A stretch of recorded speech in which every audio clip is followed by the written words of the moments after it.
One of the big reasons why couples fall apart is often finances. Yeah.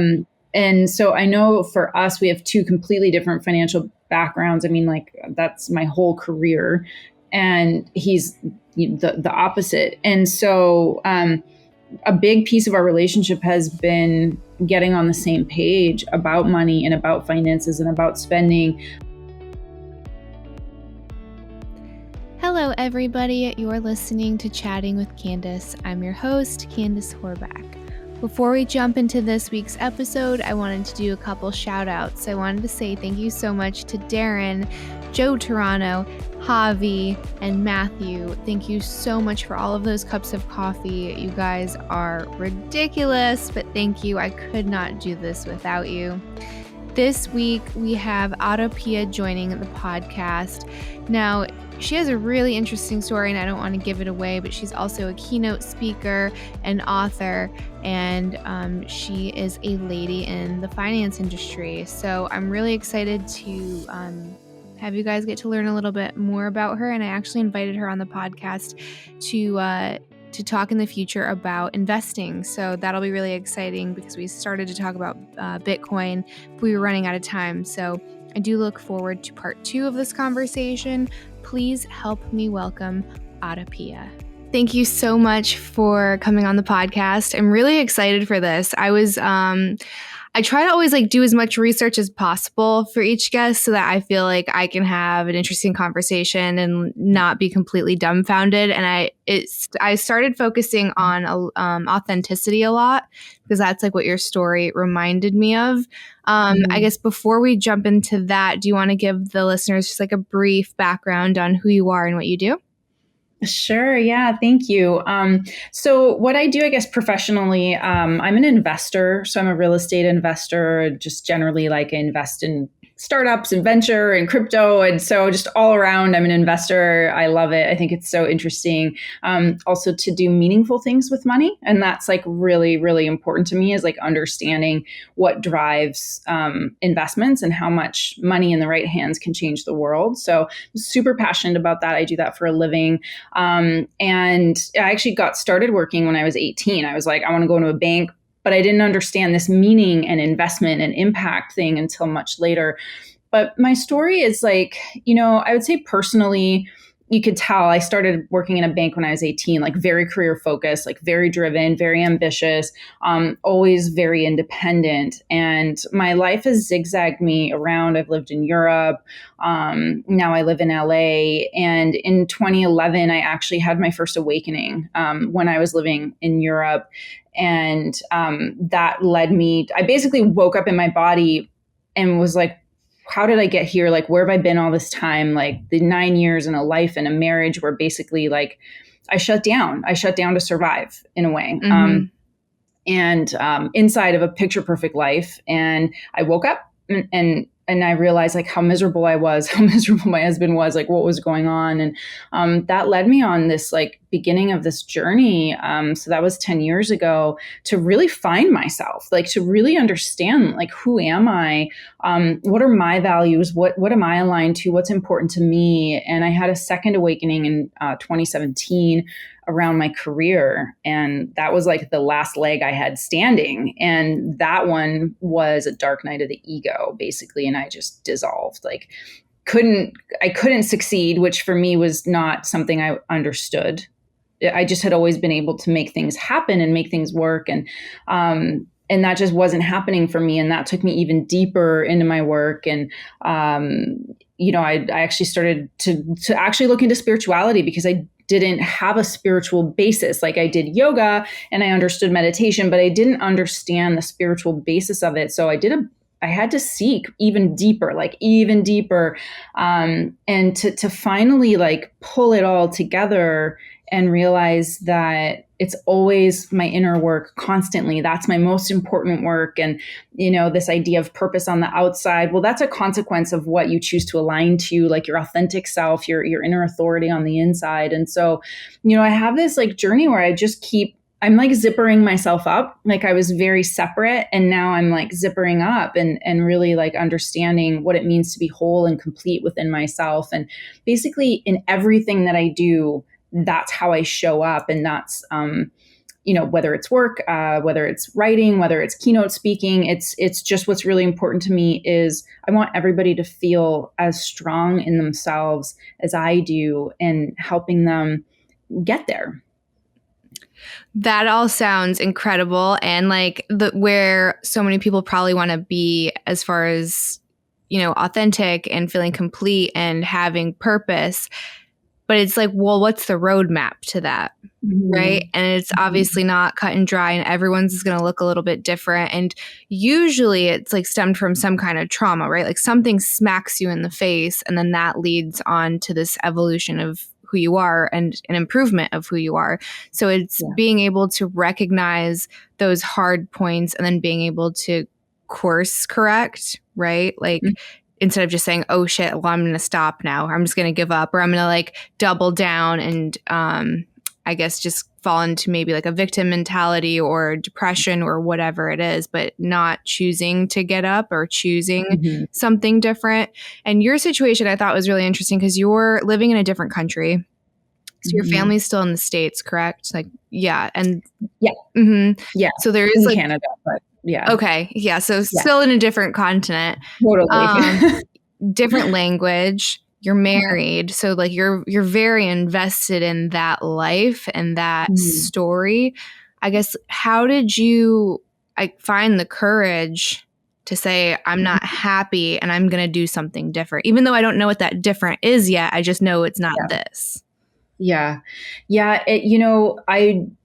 I basically, I just knew, I'm like this very much. I have a very strong, like seeking mind, and I always want to understand things with my mind. And then there's a difference of knowing, and that knowing is like your intuitive self or like your higher self. And it's a very different sensation to the mind that wants to like understand intellectually. And it was, and I tell the story in a keynote where I was in a hospital visiting friends who had just had their third baby, and they were like the most ecstatic. I mean, you're in Italy, it's like, it's a party, like, it's amazing, so much love. And like, I was imploding, and I really couldn't understand what was happening to me. And I basically like, I imploded. Like I felt like I got hit by like some kind of lightning, like talk about getting hit in the face. Like it was like the universe like hit me with a 2x4, and I just knew, I think we all can find a moment in our lives when you just knew, and there was nothing, there was no questions, there was no doubts. It was like, oh my God, I know this. And now I can only move forward. And the best analogy that I can find also for how it felt was in the years leading up to that, it was very much like driving a car, but like driving stick on a windy road. And it was so much work, and you always have to pay attention and like, what's going on and what do other people want? And it was always about other people. And then this happened, and I was in a self-driving Tesla. And every decision, as hard as it was, because I had to do the thing that I didn't want to do, which was hurt a lot of people. Like you never want to hurt people. That's never the point. And so you always try to protect them. But I just knew that I had to have the conversation. I knew that was the next step. And I just knew, and every single step that I took was guided. And for several, for a few years, it was just, I just followed my intuition, some kind of inner guidance, which I hadn't done really before previously. And everything worked out. I mean, the leaving worked out amicably. I went back to Canada. I ended up in LA. Like everything was just, I was just being guided, and I was still making choices, but I was really listening to what my intuition was saying, to the point that a year and a bit after leaving, I met my soulmate, and I'm married to him. And so you just, that was it. You just know. It's a knowing, and it's unshakable, and you can't unknow it, and you can't unsee it, and you got to trust it. And that's what it takes. That's what it took for me. Yeah. And I find that, it's interesting, but it's not surprising that after you make those decisions that you find your soulmate and you find a job or a career that just suits you so much better. It's like you have to rid yourself of all of this clutter to make room for something else. And unless there's room, it's just not going to come. And whether or not, like, listeners believe in attraction, law of attraction and mysticism and any of that, I mean, it's your choices too, right? And then, like, what is the person that makes all of these choices? How do they show up in the world versus someone that's making other choices? And then just in and of that, you're going to have a different reality.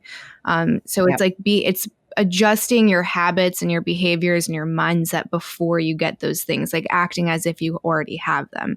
And I think when it comes to relationships, so much of us, like, especially women, because we just want to get married earlier, right? That it's more of an interest at an earlier stage in our lives than men. Like, men just kind of have to come around to it usually. But it's like we so often are seeking a partner instead of just like becoming a complete person first. And it's like, if you're not a complete person first, you're probably going to attract the wrong person who's also incomplete. And that's how you end up in like a codependent situation where neither of you can thrive. Yeah.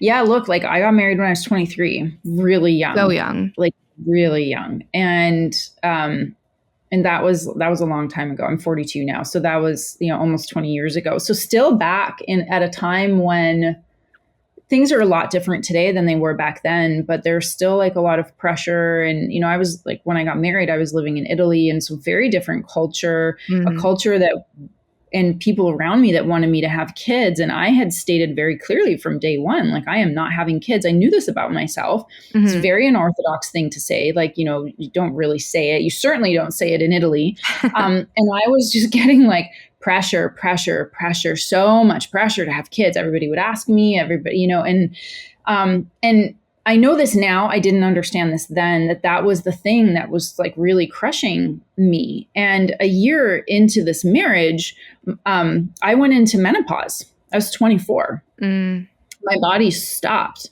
having its period, just all of a sudden. And that was my body's way of making the decision for me. Because I really believe there's such intelligence in our bodies, and they know, because we can talk ourselves into and out of anything. That's the issue when we use the mind too much to make decisions, or rationalize things away, or rationalize away our emotions, rationalize away our intuition, rationalize away what our body's telling us. And so my body, it cut that off. And I didn't really recognize all of that until years later, until I started to have the understanding and to zoom out and to go back into my story and see what was going on and forgive myself, forgive other people. So much of this is an understanding that we're always, all of us, just doing our best. And I do a lot of work with going back into story and pulling out the gem or the treasure or the sword and the stone that lives inside of a narrative that we tell ourselves ended a certain way or went a certain way, when we actually have so much power to work with that and actually completely rewrite it, which is a form of subconscious reprogramming. It's very powerful because we're story-based as humans. And so you get in there and you actually pull out the gift that was otherwise previously something that maybe you didn't want to face. So there's a lot of compassion and forgiveness and objectivity, and really working hand in hand with your subconscious to understand that you can rewrite the whole narrative you were telling yourself, and that heals you past, present, future, because it's on that kind of quantum timeline. And there's actually amazing science that validates this, which I love. I'm such a nerd about the science and the research, but we can do this work. Like, we don't have to be stuck with the story ever. Yeah. And it gives you so much more power too, right? Like, some people, I think some people get a little bit hesitant or nervous because that's who you are, right? Like, you are the person that went through those experiences. And for some, I feel like there's a little bit of entitlement when we go through shit, right? It's like, well, you don't know what I went through, so like treat me in a specific way. But it's like, there's something so much more powerful that's untapped, and you have the potential to go back and kind of rewrite it, like you said, right? And what's really interesting, it's like over half of our memories are false. Like not even close to what actually happened on like an objective truth. And then it's like, well, if you think back of maybe some of the worst moments of your life that are now defining your current situation, imagine if that's one of that 50%, right? Like your entire life is being shaped off of a lie. So why not just go back and do the forgiveness, and why not just rewrite it, right? Like at that point, it's just, do you want to let your ego win, or do you want to be happy? Oh, 100%. Yeah. It's like, do you want to be right or do you want to be happy? Like that's just it. And the ego is so attached to wanting to be right because it only knows the past, just like our mind only knows the past. And, you know, every time we retrieve a memory, almost like in computers, like it actually deteriorates a little bit. And there's always like my version, your version, and then the truth. Like there's like nothing is actually quantifiably true. And one of the best analogies I've heard from a physicist whose name is Nassim Haramein, for people who are interested, is that everything is a coordinate in kind of like space-time, and memory is not actually contained in our brains. We go pull it from the quantum field. And so we are taking one perspective, but you can take multiple perspectives of the same thing, and that's actually energetically shifts you. So, and it doesn't even have to be mystical. It is how it is. And we're so powerful if we're willing, like you said, to move beyond the victim, to move beyond the ego, because you're right. We oftentimes present as our wound. Well, this is my wound. This is who I am. And that's our way of also, as you said, like trying to control somebody's response to us by saying, well, this is my wound. I want you to treat me this way. And then if you don't, then I get to stay right in my story that somebody does this to me. And it's such a twisted thing. And it's really simple to release from that is when we do our inner work and we really get in touch with what that wound is or what was going on, and let it go, is that we can be more open to understanding who we are. And then we don't need anybody else to validate or to treat us a certain way, because then we understand that that's them, and I'm self-contained in my knowing who I am. It's like, I don't need your validation. I can just be myself. Right. And that's a really important place to be, because we need to be individuals and understand that we're all really connected and on the same journey, but we need to understand where we're coming from so that we don't let a boundary get, so that we know where to set a boundary, so that we know how to interact with people in a really aligned and authentic way that's true to ourselves. And that's how we honor somebody else. Like, it's self-fulfilling in the most beautiful way when we take the time to know ourselves really, really well. Oh yeah. And that has a huge effect on everyone, like everyone that you interact with, right? It's like some people can walk into a room and light it up, and then other people can walk in and suck out all the oxygen. And it's like, which one do you want to be? And it obviously varies. And then there's some, on any degree is your impact on a room. But it's just to say that working on yourself isn't selfish, right? I was talking to someone and they were explaining the difference between being self-centered and selfish. And they're like, well, for some reason we are treating the word self-centered as a bad thing. And that's actually the way that you're supposed to go through this world is self-centered. Selfish is a totally different thing. So he was talking to me about, motherhood specifically, and how a lot of people redefine their identity as a mother. And he's like, no, you're Candace and he's your son. And then he's not your son, you're his mom, right? Like it's self-centered, and it's like not losing your identity, and it's still respecting the relationships around you. Yeah. Oh, totally. And that's cultural, right? We get that handed down, which is why we really need to do that work within ourselves to change it, so that we're not perpetuating it down the line in a really practical way, because of how we take on so much of what the world, well, we take on everything that the world tells us in the first 7 years, right? I mean, our brains are basically in theta and they're in hypnosis mode. And so what we don't realize as adults is that we're actually living other people's lives because they told us how we should be and how the world is. But we have so much power to rewrite that and, reparent ourselves if that's the thing. But I really appreciate that perspective because I talk a lot about, I believe the same thing. Selfish is actually a disempowering narrative that works to keep everyone down, especially women down.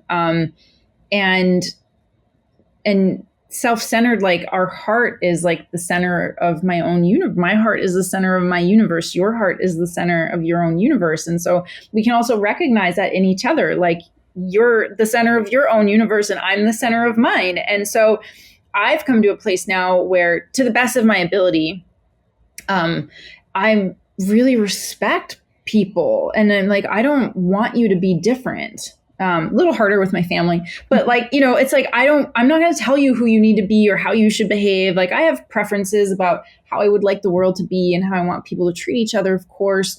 But I'm not going to impose anything on anyone else because you're in your journey and you're in your story. And I've realized that the best thing I can do is stay in mine and be there for people who need it, practice non-judgment, practice compassion, practice forgiveness, and just always bring it back to, a lot of times it's like, how am I that way? If I'm triggered by somebody, I guarantee you it's because something in me recognizes that. And there's a trigger because I have to go do that work in myself. No, I can totally relate to that. And then sometimes it's really hard to find, and it's just something that you have to meditate on. It's like, why does this one person get to me? But when I was doing all of my, I was watching a bunch of videos on, do you know who Friedrich Nietzsche is? Yes. Yeah. I was going to say, of course, I'm sure you do. Yeah. No, it's okay. So he talks like a ton about non-judgment, right? And there's that one really famous quote of his that says, for the people would often stare at the people dancing and think that they were crazy, but they just couldn't hear the music.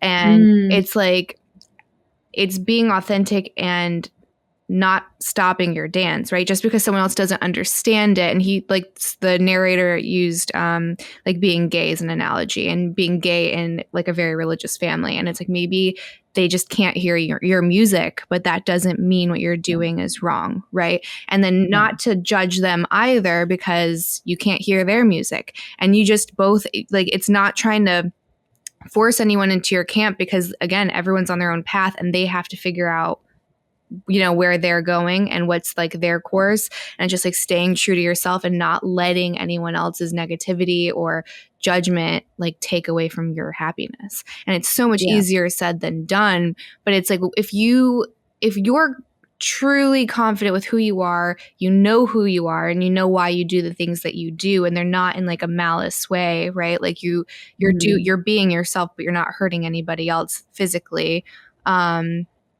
It wouldn't matter. I find like anytime I would get reactive if someone judged me and be like, how dare you, or how dare you call me this, or how dare you criticize any decision I'm making, it was because I wasn't solid on my why.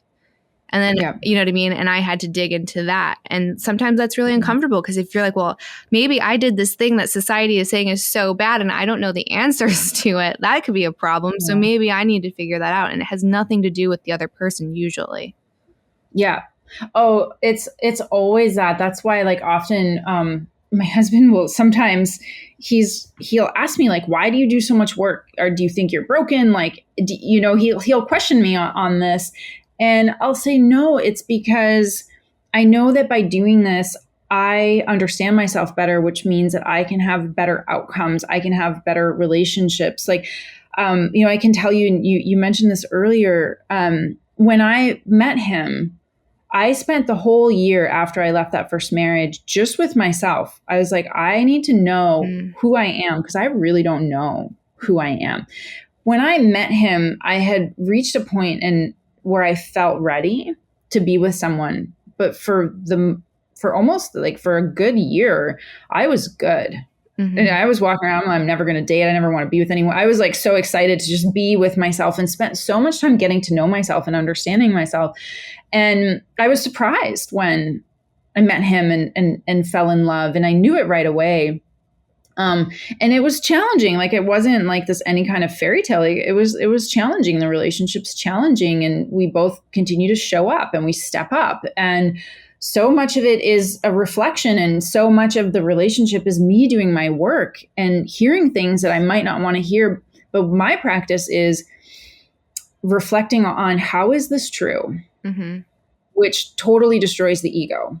Because if I hear something that isn't what I want to hear, I have to have the courage and the strength within myself to say, how is even, a version of this true, and take responsibility for how that is true and come back to the table. And there's got to be like that openness and that willingness to go in, and you dissolve the right or wrong.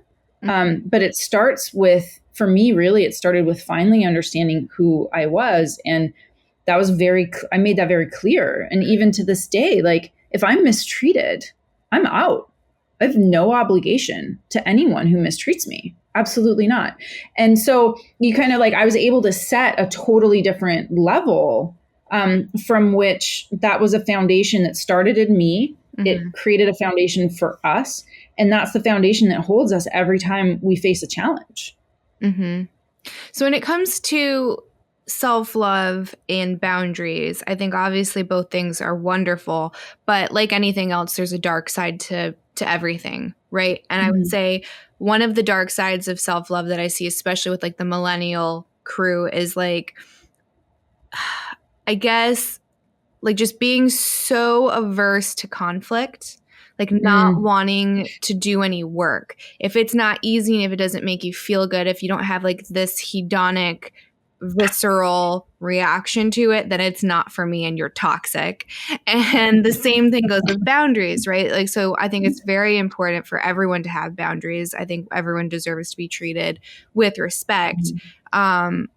Obviously, we're all imperfect creatures, and everyone is going to cross a boundary, say something that you don't mean, especially if you're in a relationship. So it's like, how do you not have such a rigid one? Like, how do you have flexibility to be able to maintain healthy relationships? Because it's like, if you drink too much of the Kool-Aid, you're going to end up alone in a bathtub with a bunch of crystals.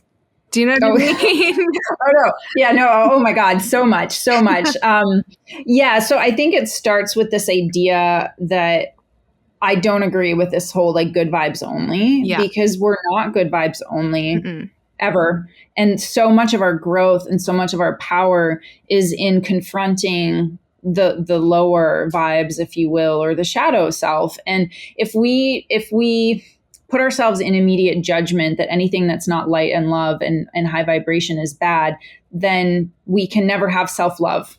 Like, we have to, first of all, acknowledge that there's a dark side and that it's not bad. It's the judgment of it to begin with that sets us on the wrong path, I think, because I have grown and changed so much by acknowledging and accepting the things about myself that I didn't even want to face. And it's like a spectrum of things, like even something that you might not think is like necessarily bad. Like, I'm actually very playful, but I decided at some point that that's not a good attribute for my career. So you wouldn't normally say that playfulness is bad, that it's shadow, but it certainly was for me. It's called the golden shadow. So like, there's all kinds of parts of ourselves that live in darkness, which is the darkness to me is what is not consciously acknowledged with that self-love. So that's the first thing is we can't grow without going in there and integrating it, because otherwise we're going to constantly be keeping ourselves separate. And that's the foundational, like that's the wound of everything, is this idea that we're separate and that we're fragmented and that we're broken. We're not. We're trying to figure it all out and trying to make our way in the world. And we do that with other people. And which brings me to what you mentioned about conflict. Conflict is it's important. And I think what's happened is in today, especially in America, is that we don't know how to have healthy conflict. Mm-hmm. There's a great saying, which is, if you're going to argue a point or you're arguing with somebody, an argument technically, like by definition, isn't a fight. It just means you're taking different positions. So argue your point of view as though you're right, but listen as though you're wrong. Mm-hmm. And what we don't do anymore is we don't listen. Mm-hmm. And that's what I do, which goes back to what I was saying. Like if somebody says something to me that I really don't like, I listen and I reflect and I think, where is this true? Because obviously they're seeing it. Mm-hmm. Is it their story? But I do have to take it inside. Like, where is that for me? So that allows me to have the boundary and a healthy conversation. And I do this a lot with my husband because we do both have very strong, like, I'll call them like anger. Like we both have a lot that's just part of our personalities. And so that can really be unpleasant and uncomfortable. Mm-hmm. But it doesn't mean it's bad. And we've always like come to terms. So I used to think anger was bad. I was like, I can't get angry mm-hmm. because it's so overpowering for me that I would judge myself for getting angry. And in reality, anger there's something there that wants expression. And then you find a healthy way to express it. And you just, when you start working with these parts of yourselves, you realize like, I'm not broken. There's nothing wrong with me. Stuff makes me mad or, you get a lot lighter about it. It's not such a big deal. You can work through it. It's just emotions. Mm-hmm. Like we can't be afraid of our emotions. Like we really need to work with our emotions because they're such important data points for us that they really help us make better decisions if we know how to work with them. Like it's a symbiosis. So all of this is a level of self-love and self-acceptance and not separating good from bad within, because then we go separate it outside of ourselves and then it just perpetuates. And then we never feel happy or fulfilled or complete because what happens is we start blaming other people for something when in reality, we just need to take a look inside. Mm-hmm. Yeah. So it's like that. It's that quote that you exist in totality, right? And that you're like sculpting a person. You're not trying to like pick out what you like and dislike. Yeah. In Zen, they call it like in Zen, they relate a lot of stuff to cooking. So they'll say when you're like, there's no such thing as a bad ingredient, right? So you want to be able to honor every ingredient. So maybe you only need a pinch of that anger instead of like the whole bottle.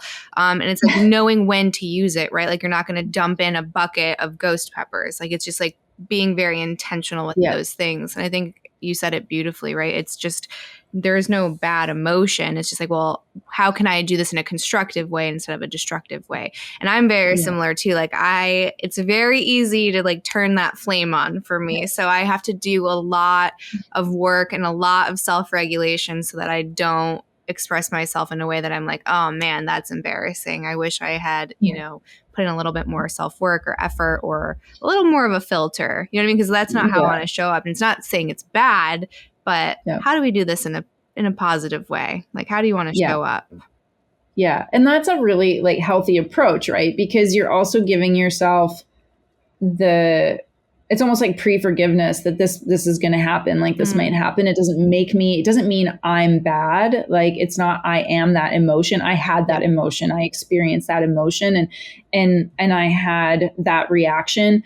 And the minute you recognize it, even when you're doing it, it already shifted for next time because you get into the witness consciousness of, oh, there it goes again. There I go again.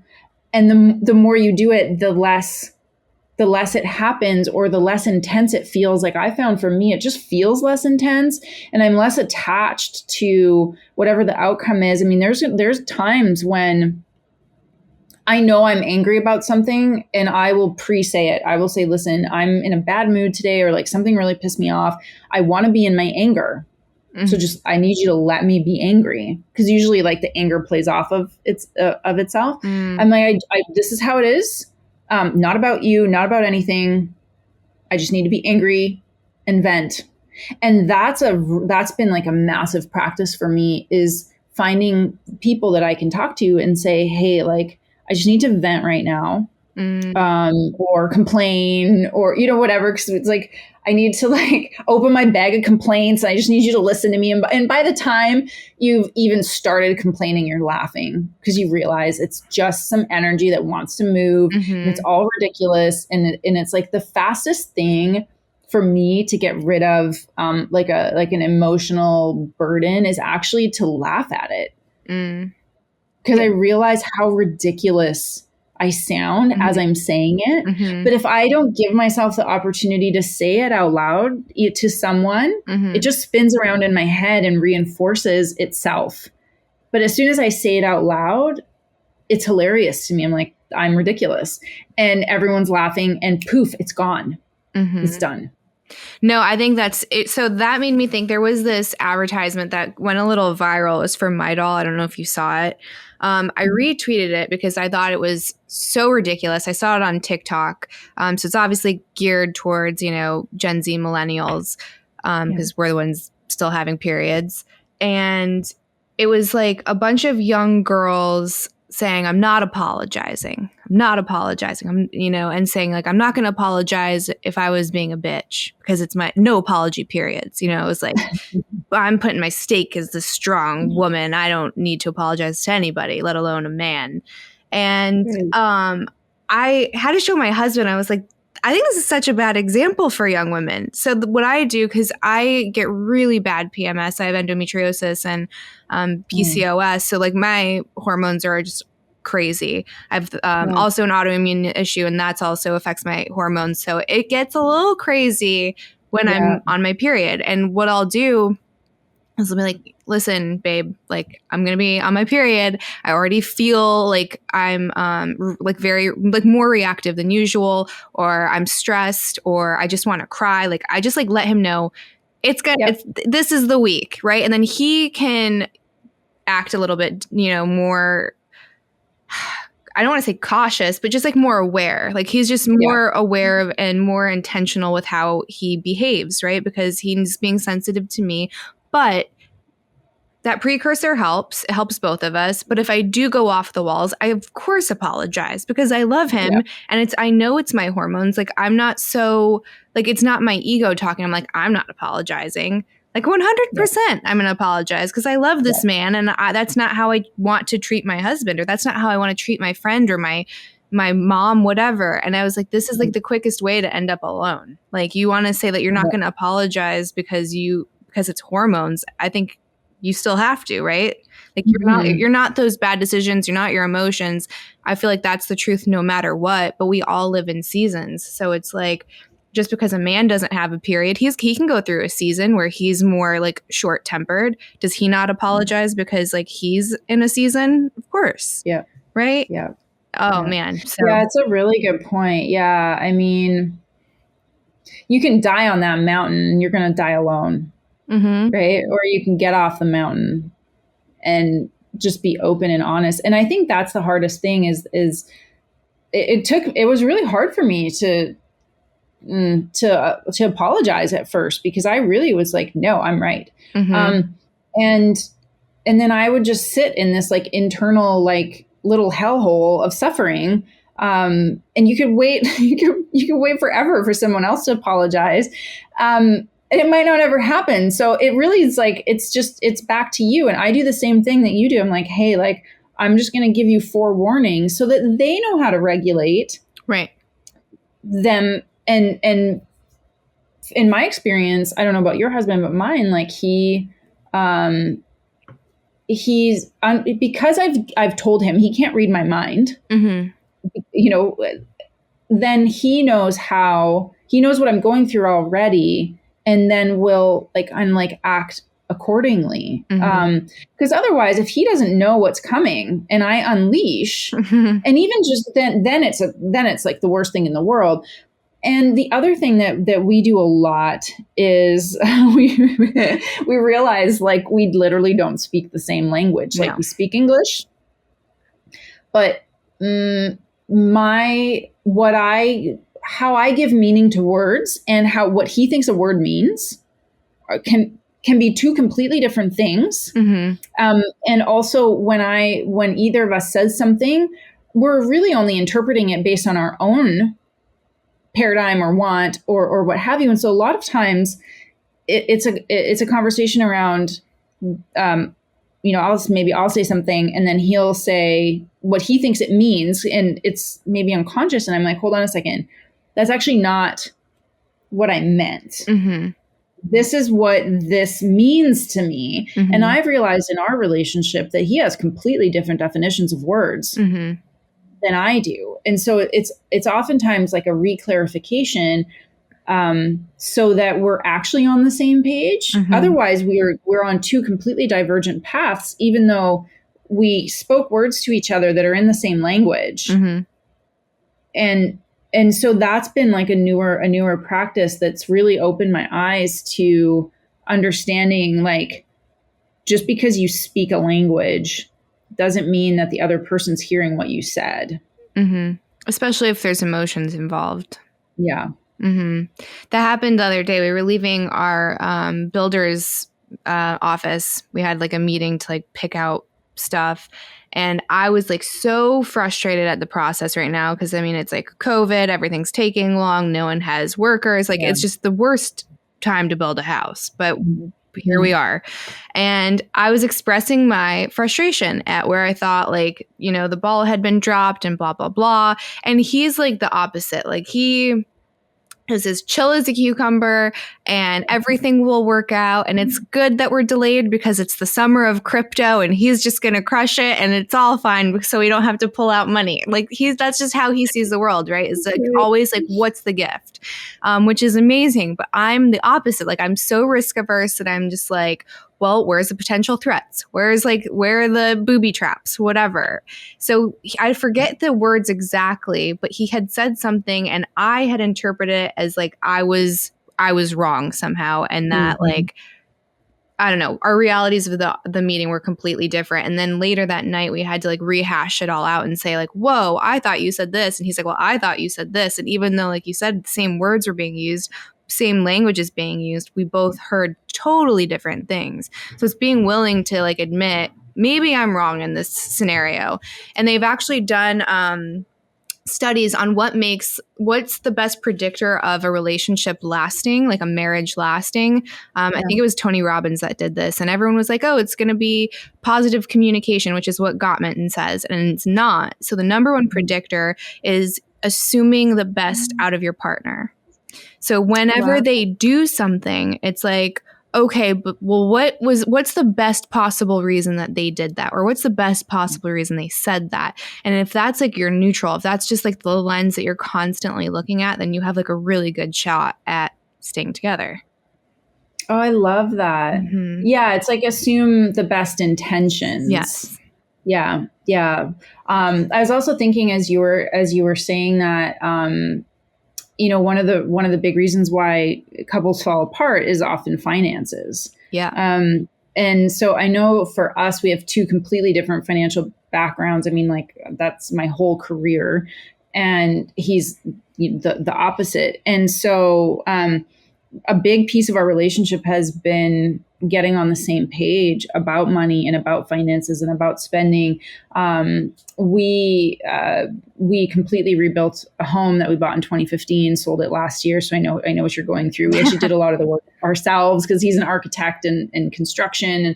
And so that work together was really important. And then last year when we sold that home and we're going into buying a new one, it was the most unifying experience. We would literally sit down with an Excel file and our whole relationship for all of last year was in front of an Excel file going over budget and what we could afford and mortgages and different things because he's very analytical. He's an architect. He's brilliant at math, but has not been taught the concepts of finance. Whereas I'm actually the opposite. Conceptually, I get it. I work in it all day long.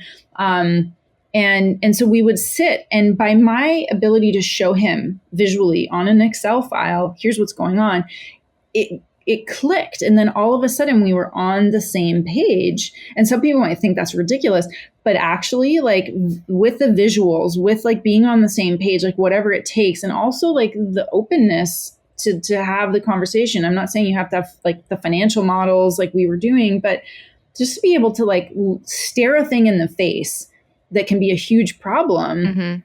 Because then we really gelled as a team. Like when we decided to sell the house, when we knew what we wanted to afford, like it really brought us together in a way that previously we just didn't have it that way. And I learned so much in that process about really the importance also of like facing the things that we don't want to face, because we all have that. Oh, I don't want to have that conversation. I don't want to say this thing. But that's actually where most of the pulling together happens, when we face the really uncomfortable, I don't want to face it conversation. And so that for us actually was really massive. And then even the reinvestment of like extra proceeds and going through that whole process, like all of it is important, because I find too in the narrative around relationships and love and that it's all very idealistic. Still, it's idealized and it's not practical. It's not actually like practical, and life is very practical. I mean, it's not just, oh, like I love you, like you love will take you places, but you also need to like build a life together that requires like practical approaches. So I'm sure you guys are learning a lot about each other through the process of building a house. I mean, that is a big relationship undertaking.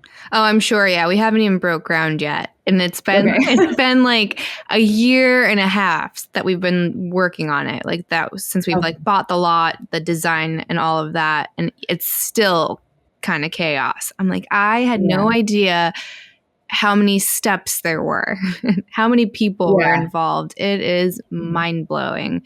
But yeah, I think the finance angle is really interesting when it comes to couples, because it's obviously one of the main reasons why relationships fall apart. Like one of the categories. There was this interesting statistic that was saying that divorces are actually lower than they've been in like the last year. And what people are thinking is because like couples are blaming everything on COVID.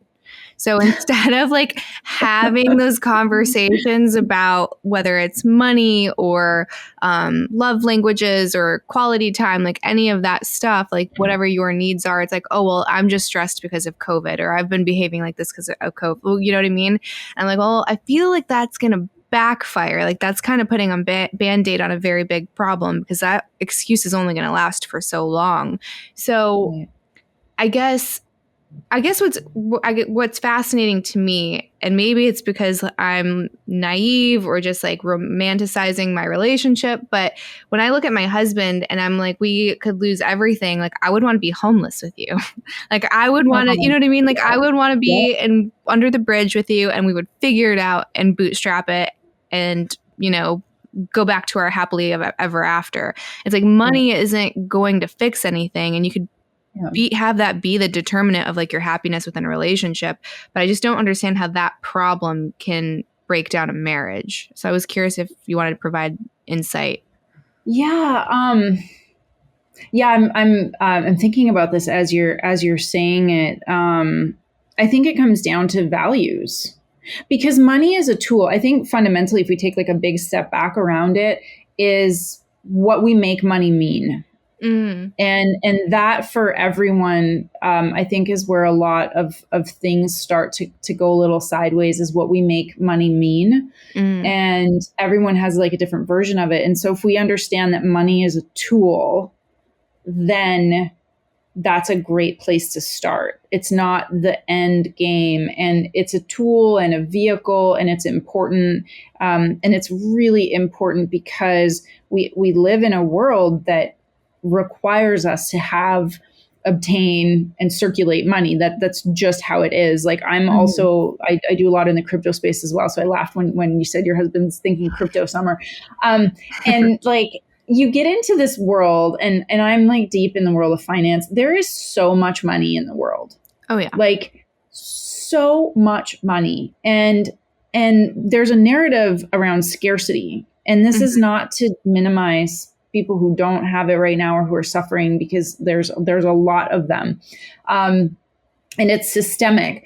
But what I do mean is that it's the meaning we give to money. And so what you were saying when you're saying like, hey, like, I don't care if we don't have money as long as we're together. It sounds to me like the value you place on money isn't as valuable as the relationship that you have with him. And from my understanding of like some of the statistics, and even just in my own tiffs and misunderstandings with my husband, because I'm a saver. Mm-hmm. I'm like, I love saving. I'm like, oh, is that money that we can invest over here? And I love all of that. And he's taught me a lot about abundance. He's taught me a lot about love, in a sense, a different kind of self-love, which is spending on myself, which is incredibly uncomfortable. But he understands the value of things in a different way. So it's like a coming together around, okay, well then let's budget it. Right. And we have a spending budget now, which for me previously never existed because I didn't want to spend money. And he understands now the value of investing because he sees like the mechanism of it. And I think it's a values issue with couples. It's their personal values, what they expect in life, how money serves it, and what money means. And I don't know. I certainly didn't get this from my parents or from anywhere else other than just trial and experiment with my husband, Andrew, is that you have to have those conversations, like, period. Like, you got to sit down and actually say, like, it's the same thing about the kids conversation. You want kids or not? Like, you have to be on the same page. And so I think that's a lot of it is just that, like, what are your values? What do you make money mean? Why do you think you need it? And it starts to get into really deep places around self-worth, around fear of lack. I mean, I had like a terrifying fear of poverty. My mom was poor. So like it forced me into myself and into understanding why I'm motivated the way I am and where I can also let go a little bit. And so that's been that meeting in the middle, which is always, it's like a seesaw. We're always trying to stay in a harmonious place within ourselves and within the relationship.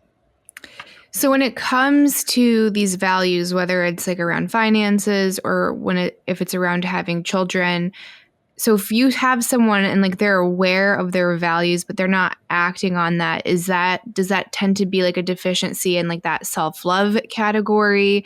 Or is that like an authenticity issue? Is it a combination? Because for me, like my personality type, it's like if I want something and I know like that's me, like I just do it. Like I'm, you know what I mean? Like that's never been my struggle. I would go on dates and it was like, well, if he doesn't want kids, like that's immediately off of the table for me because I knew that's what I wanted. Or if someone told me I couldn't do something and it felt like in my bones, that's what I was supposed to be doing. Well, to hell with them because that's me living my most authentic version of, who I'm supposed to show up in this world. So it's really hard for me to relate to the other because it's so far away from me. So I guess like you sound like you're someone also that kind of like figured out how to like get what you want, right? So do you have any insight on the other? Yeah, I do, because I would actually flip-flop in between. Like I know what I want, and in some areas of my life I'm very strong about it. And then in others, I would be more fearful of what maybe somebody else would think. And so I would be that other. So, because I wasn't yet confident enough in myself to hold my ground in those other areas, because there's a fear of, well, what if, like, how are they going to respond? So I definitely in different areas of my life, and I've changed, like, and I've evolved to create more strength within myself. And I think where it really comes down to having a lot of compassion for the other, and maybe trying to pull it out of them. Like sometimes we literally don't want to face the thing because we're afraid of the reaction or the response that somebody else will give us. Which is usually their judgment. They're going to like slap a judgment on us, and it's going to probably trigger something in ourselves that we don't want to face. And so I realized like the more I've done my inner work to clear that all out for myself, that like I don't get triggered anymore. They can't judge me. You can't judge me. I don't care what you think about me. That's your opinion. It doesn't actually tell me anything about me because I know myself. But it takes it takes a while to get there. And I think it comes from a lot of compassion. Like I had this experience a couple of years ago when I gave this keynote about waking up and leaving my marriage and finding my soul and understanding I had betrayed my own heart. And Goalcast made like a motivational video out of it, like a little 5-minute video on Goalcast. And it went really viral, like 40 million views viral, wow. Like Facebook, mostly on Facebook, like all over the world. And people hated me. So I got massively, massively trolled. And I wasn't strong enough in myself because I wasn't expecting it. Because when you go out with good intentions, like you go out with your heart, you know, you don't expect that thousands and maybe millions of strangers are going to attack you. And like, what was I got the criticism? Death threats. Well, a lot of like, if you basically they just thought that I shouldn't have left because I wasn't being, I don't know, abused, or like I left because I realized that I was unhappy. And it was a 20-minute speech originally based on 9 years of a life. So first of all, like there's a story, like when you give a keynote, you're telling a story and it's very specific. And then that gets further condensed into like a 5-minute clip. So like it leaves a lot of room for misinterpretation. But what it really brought forward was a lot of just the beliefs that people have about a marriage, about a woman's role. I got a lot of that. How dare you? You're selfish. I got a ton of selfish. Your happiness isn't more important. You made a promise. Like, you know, so, oh my God, so much. I mean, and what happened is, I guess, like, the way it works is, and I didn't know any of this because I certainly didn't go looking for Goalcast. They found me, and I didn't get anything out of it. I didn't get money. Like it's just, they were like, we're going to do this for you. And I thought, great, cool. I'm happy to share my message. Now, I guess the trolls got it first. And so they just piled on. Yeah. And I stopped reading the comments after a couple of days because I couldn't even believe what people were saying. Now, it was like their best video out the gate for Goalcast, like ever. And it was shared 250,000 times, like 100,000 comments. So clearly it triggered people, and I could see their pain. And I just kept thinking, like, I had so much compassion for them because I realized that it wasn't really about me. But by the time I realized that, the damage was done in my heart because I was crushed. I was so crushed because I was like, I'm sorry you were hurt, but I'm not her. And what they didn't know from the video is that when, you know, after I had that moment waking up, I had a conversation with my then husband where basically I said, like, I cannot have kids. Like, I realized like that I need to say this in a really strong way. And he said, well, that's a deal breaker.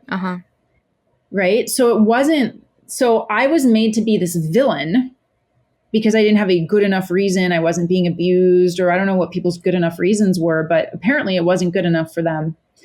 But when Goalcast a couple months later showed me the numbers, they actually said that the positive like responses or reactions, I don't know about comments, but like the reactions were like 1,000 to 1 positive. But I had stopped looking because a couple weeks in, I was so traumatized from all this hate being flung at me that I stopped looking.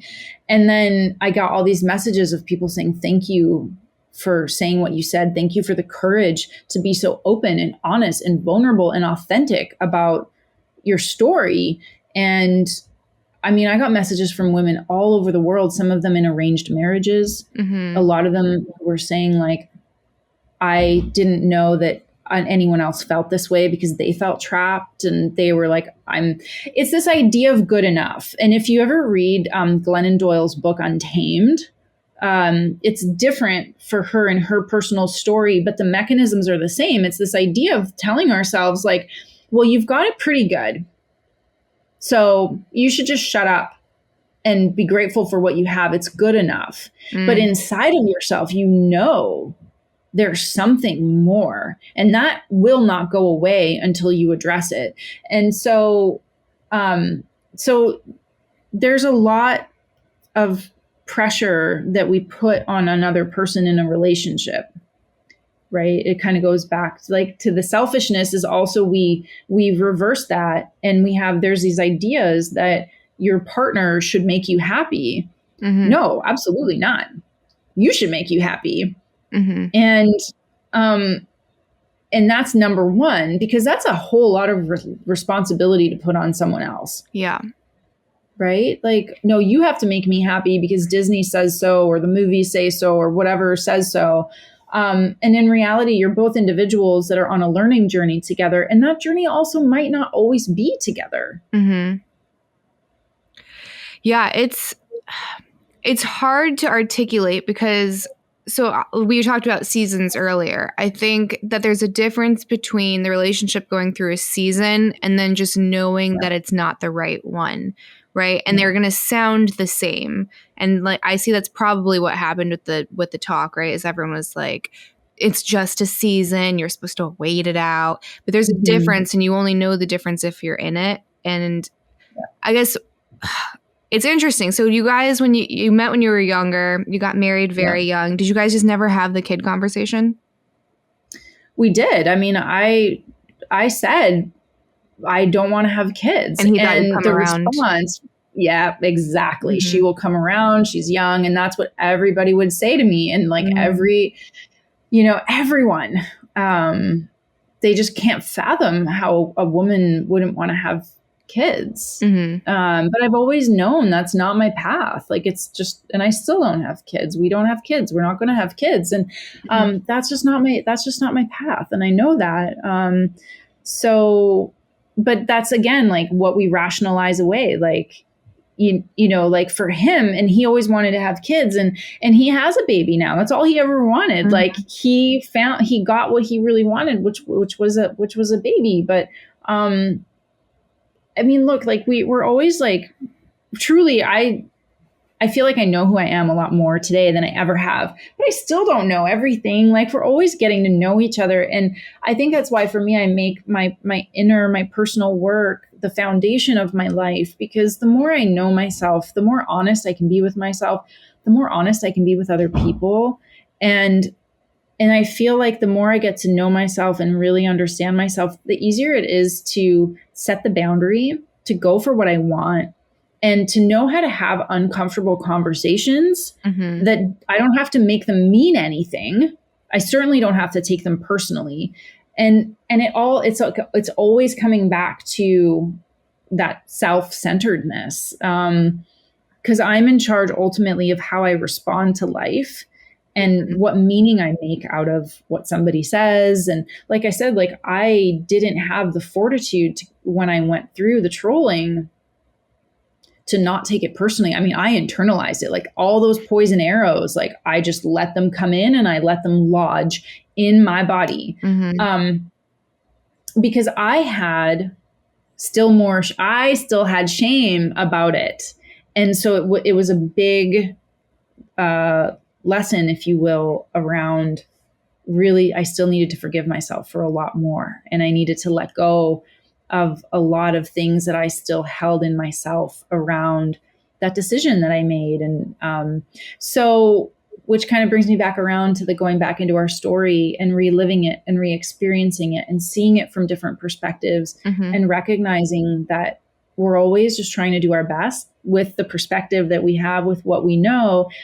And it's important to actually revisit those parts of our lives that contain a story of pain or hurt or indignant or whatever we have there, and try to see different perspectives, not for anybody else, but 100% for ourselves. I think everyone needs to go through a dog pile on social media of some sort. You learn so much about yourself in that process, because we live in a time where you're living for the likes, right? The likes and the positive feedback. And you tie your self-worth with that that external validation. And then the moment that you get something that's negative, you're like, whoa, that's an attack directly on me, right? And I'm going to like sit with that, and that's going to ruin my entire day. So you have to learn to not take either, right? Like they both just exist, and like neither of those things define me. Like I'm not all of those likes, or I'm not all of those praises, and I'm also none of like those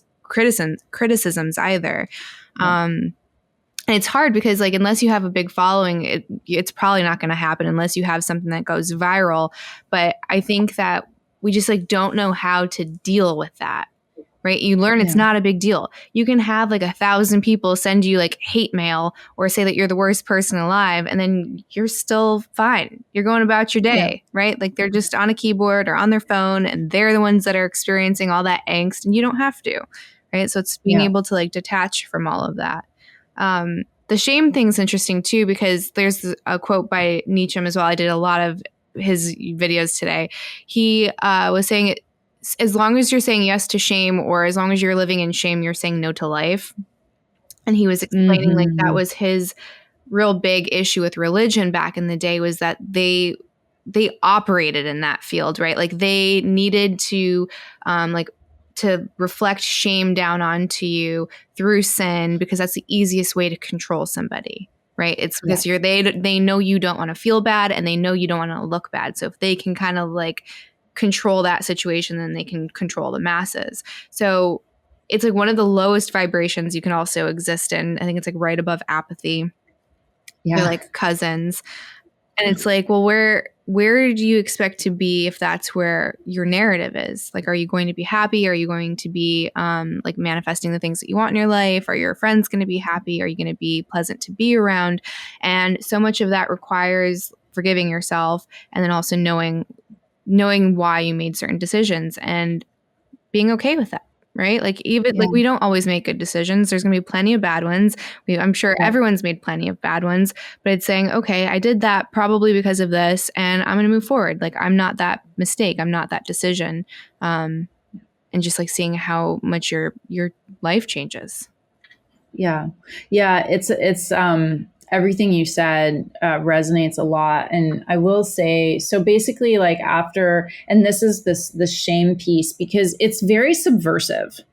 Like we don't know, like you'd have people who are like, well, I'm not ashamed of anything. But if you actually start going in, you'll find it, because it comes down culturally, and it works together with silence. Like shame and silence are co-conspirators of suffering, because the shame, you don't want to say it. You don't want to get it out. You will not, because again, that external validation. And so it's a way of like getting people to self-police. I mean, it's wild. And when you let go of it, you're so free. So I refuse to watch that video again. Like after I'm never watching it again. I would just feel like a punch in the gut every time, like I had to come across it or what have you. And I swear to God, I said, I'm never going to speak publicly again. I'm never going to give another keynote. I'm never going to write a blog. I'm never going to do another podcast. I will never do anything again. And then I started to reach out to people I asked for help, which is not a default for me. I don't ask for help. It's just not who I am. So it's a lot of work for me. And I started to like reach out to like my sisterhood, like people, and talk about it, because I was ashamed to talk about it, because I was ashamed of what they would think, that all these people were attacking me. It's like really twisted. So I started there. And I got so much support, and I got so much love. And I learned that everybody gets attacked in different kinds of ways, which was appalling to me. So talk about naive. Like I had no idea that this happened, or I just wasn't aware of it. And at some point though, I recognized that I need to face this thing. So sometimes my process has been, I really stick my head in the sand about it. Because I don't want to face it. Like discomfort, I would rather take a cold plunge than face discomfort. I mean, I will not. And I know this about myself, so I know that I actually have to like go face it. But I kind of got to this point where I started to feel, again, like when I let myself process, I started to come out of it a little bit and say, you know what? Like, no, I'm not going to let you take me down. And so that part of me started to come back up. I needed to be in the darkness to learn the lesson first. Because Goalcast will reissue the video occasionally, ever so often. And so at some point, I decided I need to watch this video again. Like, I need to face the demon that I refuse to face. And so I watched it, which was like gut wrenching to just hit play. Like, I can't even tell you how hard it was to watch this video.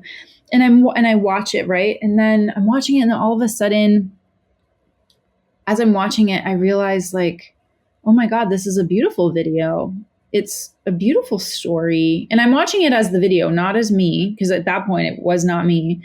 And I had a really powerful moment where I let it go. I basically, by watching it, by facing it, by experiencing it again, I saw that I did nothing wrong. And so energetically, I forgave myself. I let go of the shame. And I let go of the whole charge, the whole energy around this video and what it was doing to keep me down. And I went back on the speaking circuit. So I do a lot of keynotes. I do a lot of like talks. I published a book. And, Goalcast will reissue the video occasionally. I've never had another trolling comment ever since. Never again. That's so interesting. And that's the power. That's the power of shame. That's the power of self-forgiveness. That's the power of facing the things we don't want to face. And that's the power we have energetically as like big old spiritual energetic beings, right? To find the strength in ourselves, to love ourselves so much that nothing on the outside can hurt us. And guess what? Nothing will. Yeah, that's really powerful. It's did you read the book The Untethered Soul? Yes. Yeah, so that's what it makes me think of too, right? It's like if you avoid an emotion or you avoid something that gives you that reaction that's unpleasant, you're creating blockages. And then if you hold on to things too long, you can get the same thing. So the way that he breaks down like the positive and negative emotions is it's just as harmful energetically to hold on to like a positive emotion. So like maybe your baby's first step, something like that. Like not where you could take that is like not letting them grow, right? Like not letting them grow out of that infant stage and like they're always your baby. And then you're like this overbearing mother. So it's being able to like feel it, experience it, and then leave room for something else, right? Because that's what life is. It's like we're constantly moving. Everything's constantly evolving and nothing is static. So if you try to like tighten up on anything, you're going to have like that adverse reaction and then you're going to start getting sick, right? It's like the body keeps score. Like all of these things like have an impact on the physical realm. So your mindset's huge and like what you decide to engage with is huge and how you decide to deal with your emotions is huge and like that relationship. I guess with your story, it's like it goes back to the lenses like how do you want to look at it, right? Like is it cautionary tale or is it like, triumphant? It's probably a little bit of both, right? Like so if you could go back to your younger self or a lot of younger women that maybe are about to like I don't want to say misstep, but like hit a booby trap or like maybe deny what they really want or avoid that conversation with a partner.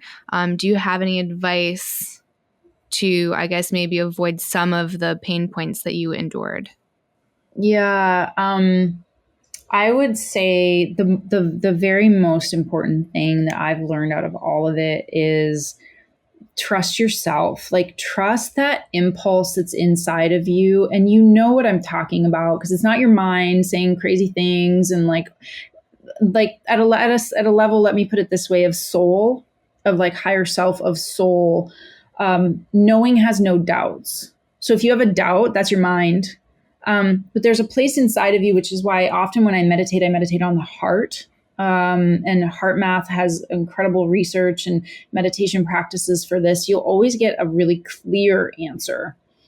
We always get a clear answer, but we rationalize it away for the most part. So I would say that spending some time in there, in that space and listen, like really listening, because it's not going to be what your mind wants it to be or what your ego wants it to be. Like you can avoid the misstep by getting really in touch, in tune with yourself.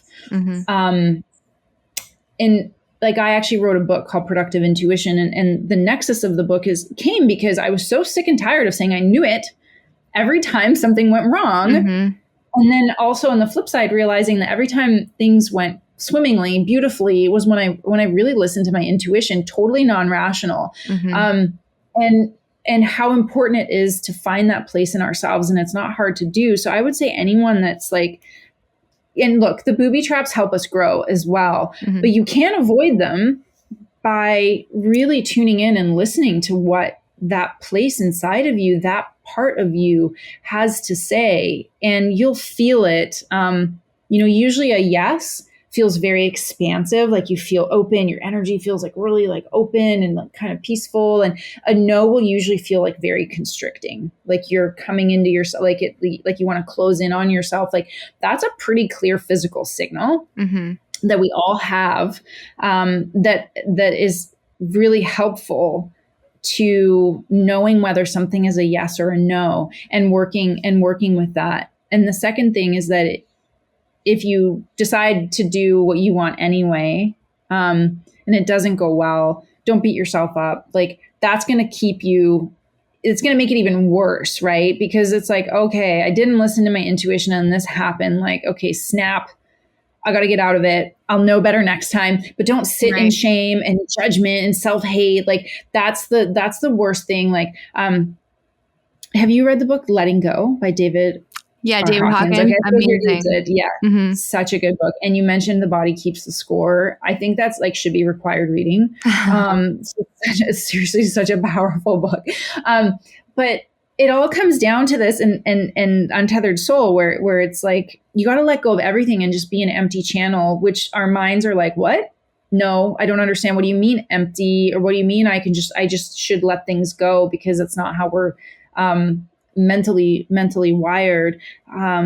But being in that flow of life and letting everything come through us, it's a practice that I still work with every day, because my mind always wants to label things. It's going to label it. It's going to try to put it in a box or try to like understand it. And it's just not how it works. I need to like live it emotionally and then come back to, what is my intuition saying? What is my heart saying? And taking responsibility for the choice I make, whether to go with it or not.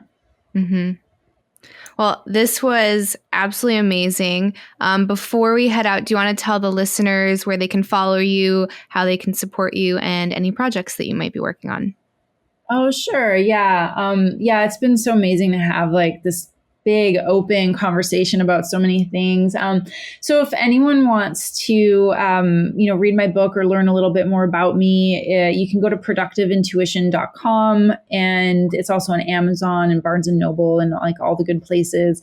I have a website, adapiaderico.com. Later in the summer, I'm launching a masterclass called Writing the Self, which is the work of reprogramming our past to pull the treasure out. So those are things that I love to do. Those are like my give back, being of service to the world projects. And then, my career is in investing in private equity, but you can always get a hold of me if you want to talk investing as well, of course. You can find me on LinkedIn. Look, the best thing about my name as an adult is that it's really unique and easy to find. Was not always a fun name to have when I was a kid, but I always welcome people reaching out, and if I can help or hold space or just anything for anybody going through something, I'm more than happy to do that. Beautiful. Well, thank you again. It was so nice talking to you. Yeah, you too. Thanks. That's it for this week's episode. If you want to support the podcast, you can go to chattingwithcandace.com. From there, you can click that little link that says Buy Me Coffee, or you can go to candace.locals.com and you can sign up for my Locals account. It's actually free if you want to see the social media side of it, but for the supporters only posts, you do have to sign up. And it's really cool because it's an uncensored platform and there aren't really a lot of those out there right now. So you get to see content that I don't put anywhere else on the internet. It's a very intimate way to get to know me. And again, that's candice.locals.com. And I just want to say thank you so much to everyone that's been supporting the podcast. I couldn't do this without you. And all of your donations are directly going back into the production of the podcast and into advertising space. So again, thank you, and I'll see you next episode.